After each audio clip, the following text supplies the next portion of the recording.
আপনাদের দোয়ায় আমিও ভালো আছি। এই দেখেন আজকে কতগুলো আম নিয়ে বসলাম।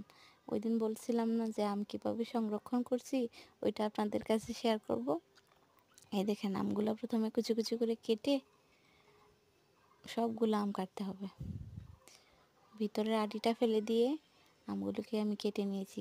কেটে ভালো করে ধুয়ে তারপর একটা কড়াইয়ের মধ্যে দিয়ে, কড়াইয়ের মধ্যে একটু পানি দিয়ে তারপরে আমগুলোকে সিদ্ধ করে নিব। যত সময় আমগুলা গলে না যাচ্ছে তত সময় জাল দিয়ে নেড়ে চেড়ে ওগুলাকে সিদ্ধ করে ভালো করে মিহি করে নিতে হবে।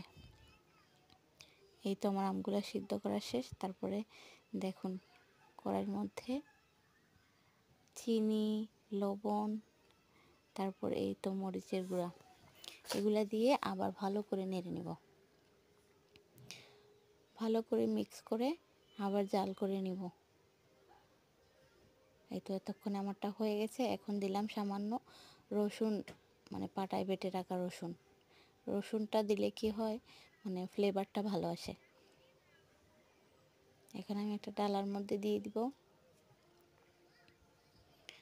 আমের মিশ্রণগুলো ভালো করে ডালার মধ্যে ছড়িয়ে দিব, যাতে সব দিকে সমানভাবে মানে হয়ে যায়।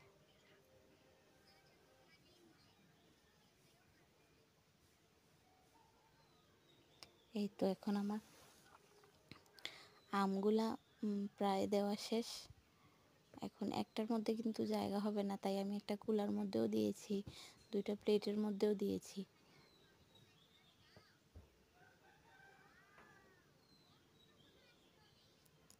এই তো দেখেন সবগুলোর মধ্যেই দিয়ে দিব। আমের এগুলা বানিয়ে যে আমি এমন বিপদের মধ্যে পড়েছি, শুধু বৃষ্টি আর বৃষ্টি, রোদ তো পাচ্ছি না, কিভাবে শুকাবো। তারপরে কয়েকদিন লাগিয়ে এইগুলা শুকিয়েছি। এই দেখেন শুকানোর পরে এই রকম অবস্থা হয়েছে। এখন যদি আপনি সারা বছর সংরক্ষণ করে খেতে পারবেন, মানে এগুলো কিছু হবে না, নষ্ট হবে না, আপনি যখন ইচ্ছা খেতে পারবেন। তো আমি একটু কষ্ট করে বানিয়ে ফেললাম, আমার সারা বছর রেখে রেখে খেতে পারবো। আমার ওই যে কাঁচা আমের টেস্টটা কিন্তু এটার মধ্যে পাওয়া যাবে। আপনারা যদি সারা বছর রেখে খেতে চান, কাঁচা আমের টেস্ট পেতে চান, তাহলে কিন্তু আমার মতো এরকম আমসত্ব বানিয়ে রাখবেন। দেখেন এগুলো শুকানোর পরে এইরকম উঠে যাচ্ছে।